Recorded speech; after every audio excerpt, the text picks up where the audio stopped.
Hello student, इस lecture में हम बात करने वाले हैं कि जीना डायोड को वोल्टेज रेगुलेटर की तरह कैसे यूज करेंगे, किस तरह से उसके सर्किट को एनालाइज किया जाता है और कितने कॉन्फ़िगरेशन में उसको एनालाइज करेंगे। साथ ही साथ अगर कोई न्यूमेरिकल हमें गिवन हो तो किस तरह से हम इसे सॉल्व करेंगे। ठीक है, पर इससे पहले एक अपील कि भाई अगर चैनल पर नए हैं तो चैनल को सब्सक्राइब करें, लाइक का बटन दबाएं अगर वीडियो पसंद आए तो। चलिए इसी की अपील के साथ हम आगे बढ़ते हैं इस कहानी पर कि जीना डायोड को वोल्टेज रेगुलेटर की तरह कैसे यूज करते हैं। इसके लिए समझना है हमें इसका सिंपल सा एक कॉन्सेप्ट कि अगर जीना डायोड ब्रेकडाउन में जाता है तो इसका ब्रेकडाउन वोल्टेज चेंज नहीं होता, यानी कि इस पर जो वोल्टेज ड्रॉप होगा जीना डायोड के अक्रॉस जो वोल्टेज ड्रॉप होगा वो चेंज नहीं होता, करंट कंटिन्यू बढ़ता रहता है। यानी कि अगर आप इनपुट वोल्टेज को कंटिन्यू बढ़ाते जा रहे हैं पर जीनर पर होने वाला वोल्टेज ड्रॉप चेंज नहीं होता। बस यही कॉन्सेप्ट है जो वोल्टेज रेगुलेटर के लिए इसको सुटेबल कैंडिडेट बनाता है। तो अब आगे बात करते हैं इसके सर्किट को हम एनालाइज करते कैसे हैं, इसी कॉन्सेप्ट को यूज करके। ठीक है, सामने सर्किट लिखा हुआ है हमारे पास और इस सर्किट में जीना डायोड को पैरेलल में सेट किया गया है लोड रेजिस्टेंस के साथ। साथ ही साथ इनपुट वोल्टेज हमें यहाँ पे गिवन है VI और R एक हमने इसके अक्रॉस लगा दिया है। अब काम कैसे करेगा भाई, सबसे पहली जो कंडीशन है वो है अगर ये डायोड ऑफ होता है तो क्या होगा, यानी कि ये ब्रेकडाउन में नहीं गया। ठीक है, हम बोलते हैं भाई डायोड अभी किस में है, diode is in of state, तब क्या होगा, क्योंकि यही जो स्टेट है बहुत काम आने वाली है। ये स्टेट जो है ऑफ स्टेट का जो एनालिसिस है बहुत काम आता है, इसको ध्यान से समझना है। ठीक है, अगर डायोड आपको ऑफ स्टेट में तो क्या होगा भाई, ऑफ स्टेट में कर दो ऑफ स्टेट। चलो अगर ये ऑफ स्टेट में है यानी कि इस पॉइंट पर हम बोल रहे हैं जहां पे हमने जीना डायोड लगा था, इस पॉइंट पर कोई ना कोई वोल्टेज ड्रॉप होगा, V प्लस V कैलकुलेट कर लेते हैं क्या होगा। ये V एक्चुअल में किसके बराबर आएगा, VL। VL क्या है, RL पर होने वाला वोल्टेज ड्रॉप VL के बराबर आएगा। कैसे निकालें भाई, जब ये ऑफ स्टेट में तो पूरा का पूरा जो करंट है वो कहां जाएगा, RL के अक्रॉस जाने वाला है करंट, RL के अक्रॉस फ्लो होगा, इस लूप में फ्लो होगा। अगर हम इसको निकालें तो क्या निकलेगा, करंट इंटू RL। करंट क्या निकलेगा, इनपुट वोल्टेज गिवन है, टोटल रेजिस्टेंस कितना है, R और RL दोनों सीरीज में है तो voltage upon resistance current multiply RL। तो यहां से मुझे V इंटू VL जो लोड वोल्टेज है वो मुझे मिल जाएगा RL VI upon R plus RL। Okay, V equal to VL ऐसा होगा। तो ये चीज हमें समझ में आ गई। अब यहां पर एक कंडीशन और लेते हैं कि ये भी ऑफ स्टेट में जब ये कंडीशन बनेगी तो ऑन कंडीशन के लिए क्या कंडीशन होगी। ऑन कंडीशन का मतलब ये हुआ कि यहां जो V है वो एक्चुअली या तो VZ के बराबर होना चाहिए या VZ से बड़ा होना चाहिए, यानी VZ से ग्रेटर होना चाहिए या VZ के इक्वल होना चाहिए। तभी मेरा जो जीना डायोड है वो ऑन कंडीशन में जाएगा और तभी मेरा जो VZ होगा वो कांस्टेंट रहेगा, क्योंकि हमें मालूम है कि भाई VZ जो वोल्टेज ड्रॉप है जीनर के अक्रॉस वो कांस्टेंट रहने वाला है। ठीक है, ये वो तो बदलेगा नहीं, इनपुट वोल्टेज बढ़ाते जाओ। क्लियर, तो यही तो कंडीशन है। इसका मतलब ये होगा कि डायोड अगर ऑन कंडीशन में है, on condition, okay, diode is an on condition, क्या होगा V should be greater than और इक्वल टू VZ। पर हमें अच्छे से मालूम है कि भाई V जो है वो VZ के बराबर ही होने वाला है, क्योंकि ये चीज नहीं होगा, VZ जब बदलेगा नहीं तो V कैसे बदलेगा, नहीं बदलेगा ना। तो ये हमने कंडीशन लिख दी कि भाई V should be greater than, on करने के लिए ऐसा होना चाहिए। अब ये जो V है वो किसके बराबर था, VL के बराबर है, तो हम यहां लिख लेंगे VL। इसका मतलब ये हुआ कि भाई जो लोड वोल्टेज होगा वो VZ के अक्रॉस, सॉरी VZ के बराबर ही आने वाला है। यही कॉन्सेप्ट इसको जीना यही कॉन्सेप्ट जो है इसको एज अ वोल्टेज रेगुलेटर के लिए सुटेबल बनाता है। ठीक है, अगर ये ऑन कंडीशन में तो क्या क्या एनालिसिस और हमें करने होंगे। पहला भाई यहां पे क्या आ रहा है, अगर ऑन कंडीशन में तो IR फ्लो होगा, एक करंट IZ जो जीनर से फ्लो होगा और एक करंट जो IL से फ्लो होगा। ऐसे केस में जो IR है वो बेसिकली क्या है, KCL लगा दो, सम ऑफ करंट, तो IZ प्लस IL क्या होगा, क्योंकि मुझे VL पता है, मुझे VL पता है, मैं इसको लिखूंगा VL अपॉन RL। मुझे VL पता है किसके बराबर है, VZ के बराबर है, तो मैं लिखूंगा इसको VZ अपॉन RL। ठीक है, तो मुझे लोड करंट मिल गया। अच्छा, ये IR की वैल्यू क्या मिलेगी, IR कहां पर, ये इस लूप में फ्लो हो रहा है ना, इस लूप में फ्लो कर दो, KVL लगा दो, यहां से अगर हम निकालेंगे तो IR की वैल्यू क्या मिलेगी हमको, आई आर की वैल्यू मिलेगी V I minus V Z upon R. ठीक है, V I minus V Z upon R. KVL लगाओगे इसके अंदर, उम्मीद है कि केवीएल आता होगा, तो जब केवीएल लगाओगे तो क्या मिलेगा, V I minus V Z upon R. क्यों, यहां पर वी आई है, इस लूप में वी जेड मिल रहा है और यहाँ पर आर मिल रहा है, तो यहाँ पर इजीली हम कैलकुलेट कर सकते हैं कि I R equal to V I minus V Z upon R. तो ये एनालिसिस बहुत काम का है, स्पेशली फर्स्ट नंबर, ये बहुत काम का है, ये हमें ध्यान रखना है। ठीक है, अब आगे बात करते हैं कि किस तरह से इसके कॉन्फ़िगरेशन को सॉल्व करते हैं या एनालाइज करते हैं। तो पहला जो कॉन्फ़िगरेशन है वो है वी आई फिक्स्ड है, आर एल वेरिएबल है। इसका मतलब क्या है, इसका मतलब भाई ये है कि इनपुट वोल्टेज आपका फिक्स है, पर आप लोड करंट को लोड रेजिस्टेंस को आप बदल रहे हो। अगर लोड रेजिस्टेंस आप बदलोगे तो जाहिर सी बात है लोड करंट भी बदलेगा। तो अब इसको एनालाइज कैसे करें, तो भाई एनालाइज करने के लिए सबसे पहली जो चीज है वो हमें फर्स्ट पॉइंट को हमें यहां पर देखना है, क्योंकि भाई अगर हम बात करें आर एल वेरिएबल है, यानी कि आर कहां से कहां तक वेरी करेगा, भाई आर की कोई मिनिमम वैल्यू होगी और कोई ना कोई मैक्सिमम वैल्यू होगी। अच्छा, आर एल मिनिमम लिख देते हैं वरना अपन कंफ्यूज हो जाएंगे किस चीज से, वो जो अपन ने सर्किट में आर लगाया हुआ है, हम इसको बोल देते हैं are L minimum and R L maximum, यानी कि आर एल मिनिमम और आर एल मैक्सिमम होगा। इस वजह से इसका करंट भी चेंज होगा, कौन सा, लोड करंट भी चेंज होगा। पर आपका जो आउटपुट वोल्टेज है वो तो फिक्स रहने वाला है। क्यों, क्योंकि हमने जीना डायोड लगा रखा है, ये जीना डायोड हमने यहाँ पे अप्लाई कर रखा है, तो आपका जो वीएल है वो फिक्स रहने वाला है। ठीक है, चलो, इसका मतलब यहां से हम आर एल मिनिमम निकाल सकते हैं, क्योंकि मिनिमम वो वैल्यू है, मिनिमम आर एल मिनिमम वो वैल्यू होगी रेजिस्टेंस की जो इस डायोड को ऑन कंडीशन में रखने के लिए जरूरी है। ध्यान रखना कि आर एल मिनिमम वो वैल्यू है जो इस डायोड को, जीना डायोड को ऑन रखने के लिए जरूरी है। ठीक है, तो इसके लिए हम ये वाली जो इक्वेशन है वो हम यूज कर सकते हैं, कौन सी, फर्स्ट वाली। इसलिए मैंने पहले बोला था कि ये जो फर्स्ट वाला जो हमारा एनालिसिस है कि डायोड ऑफ स्टेट में है या ऑन स्टेट में, इसी से मालूम पड़ेगा, क्योंकि वीएल चेंज होगा नहीं, क्योंकि वीजेड है और जो वीजेड है वही वीएल है। इसका मतलब ऑन कंडीशन रखने के लिए आरएल इतना सुटेबल वैल्यू होना चाहिए जिससे आपका जो जीनर है वो ऑन कंडीशन में रह सके। तो इसी कंडीशन को हमें यहां पर यूज करना है। ठीक है, चूंकि वीएल वीजेड के बराबर ही रहने वाला है, इसलिए मैं इसको लिखूंगा आर एल, हम इसको बोल देते हैं minimum V I upon R L minimum plus R. ठीक है, तो यहां से हमें आर एल मिनिमम मिल जाएगा। क्या मिलेगा are L minimum, are L minimum को सॉल्व करने के लिए हम क्या करते हैं, इसको क्रॉस मल्टीप्लाई कर लेते हैं। ठीक है, तो R L minimum plus R multiply क्या हो जाएगा, ये V Z equal to R L minimum V I. तो इसको अगर हम यहाँ पे निकालें तो आर एल मिनिमम यहाँ से निकाल सकते हैं, आर एल मिनिमम को एक तरफ ले जाओ तो आर एल मिनिमम जो वैल्यू मिलेगी वो मिलेगी R V Z upon V I minus V Z. ठीक है, तो यहां पे हमें जो वैल्यू थी वो मिल गई आर एल मिनिमम, यानी कि मिनिमम वैल्यू इतना होना जरूरी है, तभी क्या होगा, डायोड ऑन कंडीशन में रह पाएगा, तभी वीजेड कांस्टेंट हो पाएगा। ठीक है, क्लियर। अब आते हैं बात किसकी, मैक्सिमम वैल्यू की। मैक्सिमम वैल्यू कैसे निकाले, भाई सीधी सी बात है कि पहले हम लोड रेजिस्टेंस की, तो लोड करंट की तो बात कर लें। क्यों, क्योंकि हमने दो इक्वेशन पढ़ रखी है यहाँ पे, एक आई आर है और एक आई एल की इक्वेशन है। तो चूंकि आपका आर एल जो है वो वेरिएबल है, मिनिमम से लेकर मैक्सिमम तक जाएगा, आपका वीजेड कांस्टेंट है, तो आई एल क्या होगा, ये भी तो चेंज होगा, ये भी तो चेंज होगा। लिखें आगे, चलो आगे करते हैं। तो करंट के लिए हमने पढ़ रखा है एक इक्वेशन को कि वीजेड अपॉन क्या होगा, आर एल होगा। ये हमारी मेन इक्वेशन है एनालिसिस की। अब हमें मालूम कि आर एल मिनिमम है, अगर आर एल मिनिमम होगा तो आई एल क्या होगा, मैक्सिमम होगा भाई।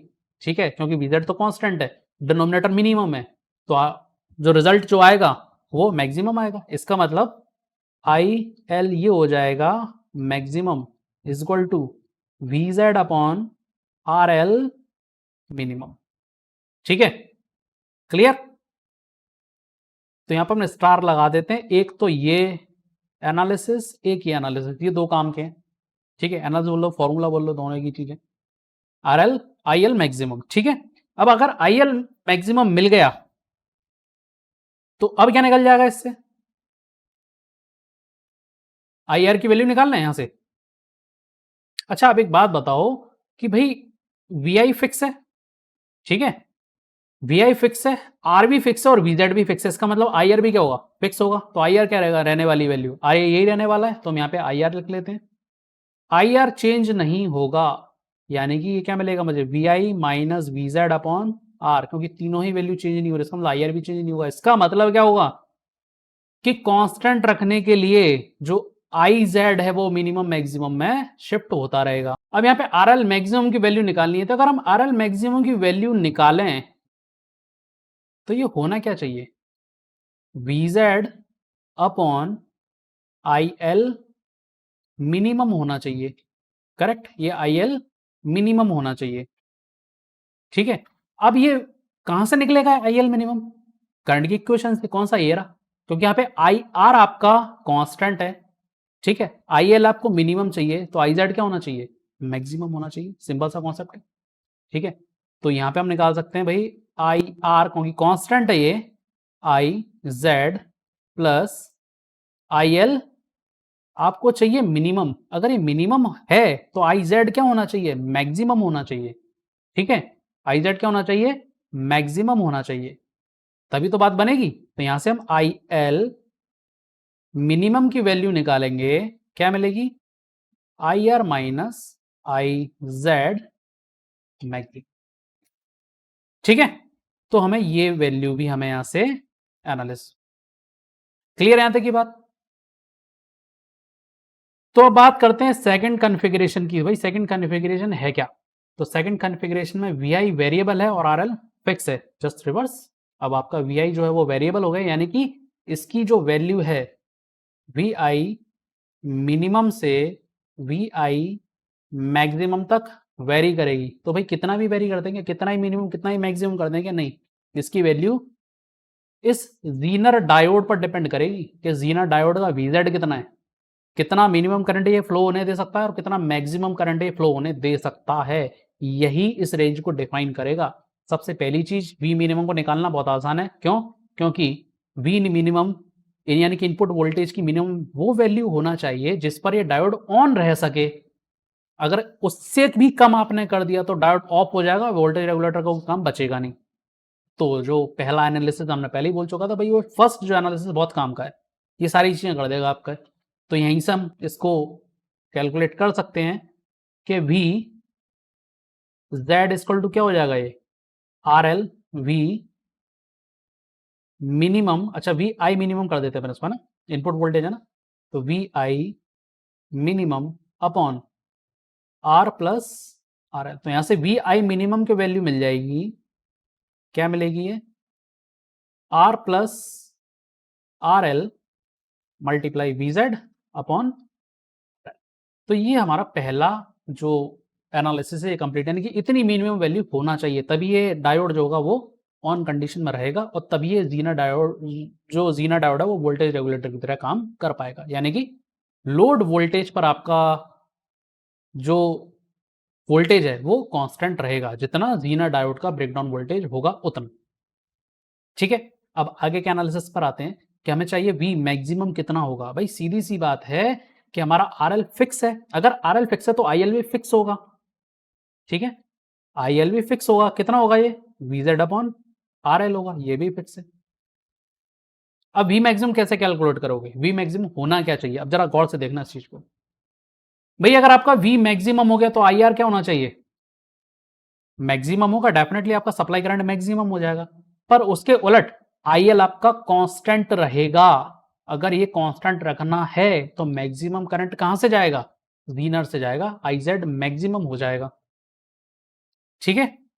इसका मतलब कि जो जीनर डायोड की जो लिमिट है कि इतना ही ये मैक्सिमम करंट ले जा सकता है, तो वो ही मैक्सिमम वोल्टेज की वैल्यू को फिक्स करवाए। ऐसा नहीं कि हम कितना ही मैक्सिमम कर दें भाई VZ रह जाएगा, नहीं, उसकी अपनी लिमिट है भाई, मिनिमम करंट को इतना फ्लो होने दे सकता है और मैक्सिमम करंट को इतना फ्लो होने दे सकता है। तो ये जो मैक्सिमम करंट है आपकी, इसकी लिमिट को टच करना रहेगा, ठीक है। अगर इससे ऊपर निकल गए तो जानते हो क्या होना है, ठीक है। तो IZ तो मैक्सिमम है इतना ही हम इसमें से करंट को पास कर सकते हैं और उसी के हिसाब से ही आपका IR मैक्सिमम आएगा और उसी हिसाब से आपको VI मैक्सिमम रखना होगा। ठीक है, चलो अब बात करते हैं इस पर आगे कि हमें एक चीज मालूम पड़ गई कि भैया अगर IR मैक्सिमम हो गया तो आपका IZ मैक्सिमम प्लस IL ये इक्वेशन बनेगी। ये Z मैक्सिमम आपकी लिमिटेड है, इससे ज्यादा नहीं ले जा सकते। अगर इससे ज्यादा नहीं ले जा सकते तो IR मैक्सिमम उतना ही मिलेगा। अगर ऐसा है तो यहाँ पे हम निकाल सकते हैं कि IR मैक्सिमम जो है वो हमें मालूम है क्या था, VI। तो I की जगह हम क्या लिखते हैं, maximum minus VZ upon R। ठीक है, तो यहां से हमारा जो VI मैक्सिमम जो वैल्यू है वो मिल जाएगी IR maximum plus VZ। IR maximum into R इसको इंटू R और कर देते हैं इंटू R प्लस VZ। तो भाई ये हमारा जो कंप्लीट जो एनालिसिस है वो हो गया। ठीक है, अब क्या निकालें। अब अगर कोई न्यूमेरिकल गिवन हो तो कैसे सॉल्व करेंगे, तो न्यूमेरिकल को लेकर के आते हैं। भैया न्यूमेरिकल है, ठीक है। अब यहां पर क्या हुआ, VZ की वैल्यू दे रखी है 20 volt, IZ maximum 60 milli ampere limited है।